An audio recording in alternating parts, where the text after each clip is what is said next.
It had been there 3 years since my family had last gone on a vacation to Florida, something we did annually before the recession hit. Since we now had enough money, my parents decided, under the popular demand of my sister and I, that we go to Walt Disney World again. We were both teenagers, and our parents kind of saw this as a bit juvenile, but decided it would be fun anyway. I couldn't not wait to finally go back, and neither could my sister. Being avid theme park goers as well, we were especially attracted to the creativity and the, well, magic, as one would say, about the rides there. They never got old, and had their share of nostalgia and excitement. However, there is one other reason I wanted to go. You normally associate Disney World with words such as excitement and fun and happiness. With these characterizations, it comes to counterbalances. After scrolling through OMG facts one night, I came across a rather interesting fact. It was about an abandoned water park in WDM, apparently named River Country. I was absolutely appalled by this, since I previously thought of Disney in a more idealistic and perfect way. The water park was directly on the shores of Bay Lake, being the huge, stagnant body of water adjacent to the Magic Kingdom. River Country was, and still is, on the same side as the theme park just mentioned, but right next to a resort called Walt Disney's Fort Wilderness Resort. Surrounding the water park on the resort side is a large green wall with signs dotting it. The place opened in 1976 and used water from Bay Lake, and most of the water park's attractions is very rustic and wilderness-based in design and contain artificial rocks that resemble those used on another attraction. Big Thunder Mountain Railroad was where there was a dam present to keep the chunks of dirt and mud from getting into the water too. So guests did not have to worry about swimming in an artificial bog created by water from the lake. It was open for 25 years, closing its doors in 2001 and 2005. Statement released by Disney said the park would be closed for good. So for about 11 years, River Country has been sitting abandoned.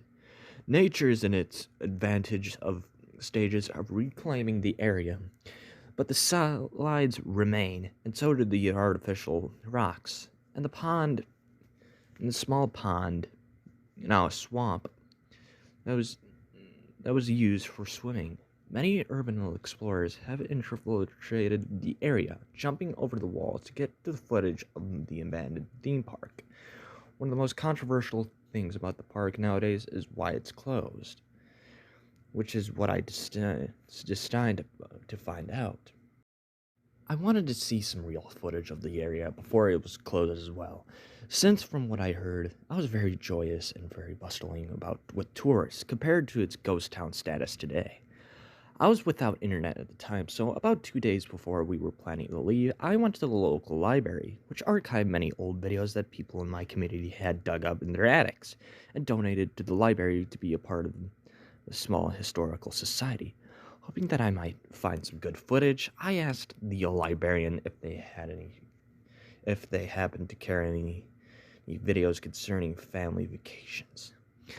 She nodded and bought me a small section containing many old VCR cassettes and a few DVDs here and there.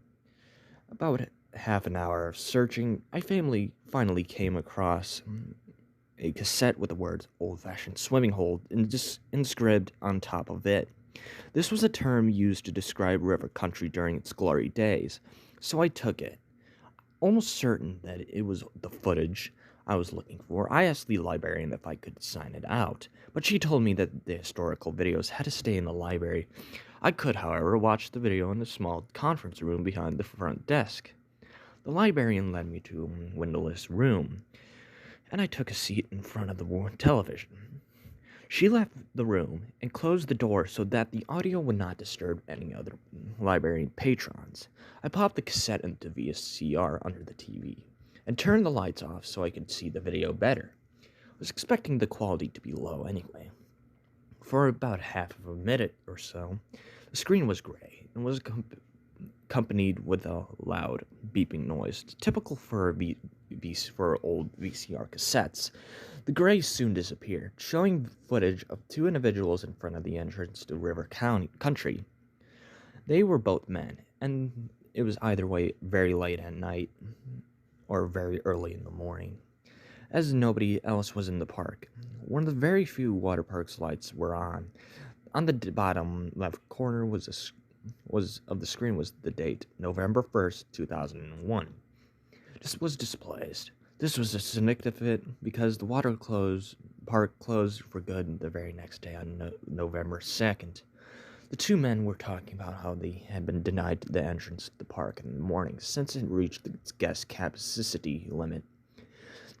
They also stated that at only these hours of night could they get past the park security. The two walked up to the bigger water slides in the park, which led directly into the pond.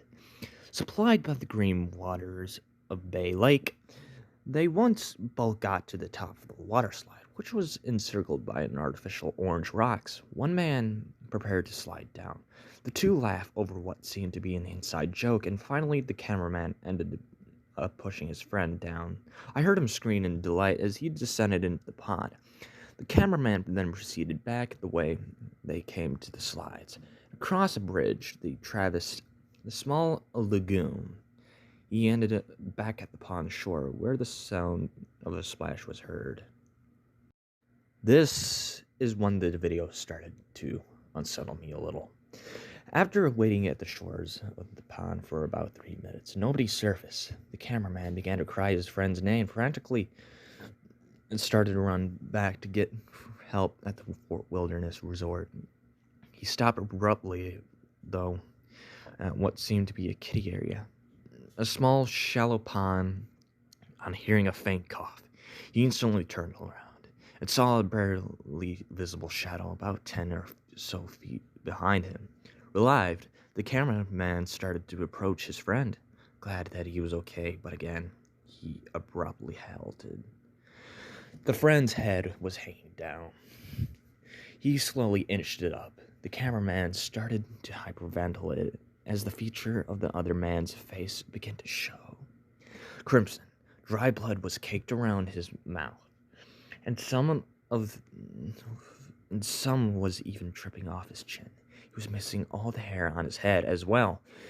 But one of the most disturbing parts is this image that was there were patches of skin missing, revealed the parts of the man's skull and jawbone. And he was even missing his right eye, leaving an empty socket. I became severely nauseous at the sight of this, to the point where I was swallowing my own vomit. My heart also began to race as fear started to settle in my body.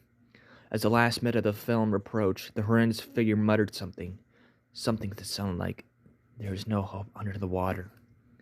With that, the cameraman ran for his life, wheezing and panicking throughout his ordeal. I wanted to turn off the television and run myself, so I bolted to the door, leading out of the room. I reached for the doorknob, but paused. The television was giving off the sound of an old furnace found in the basement of a home. It was just in a softer tone.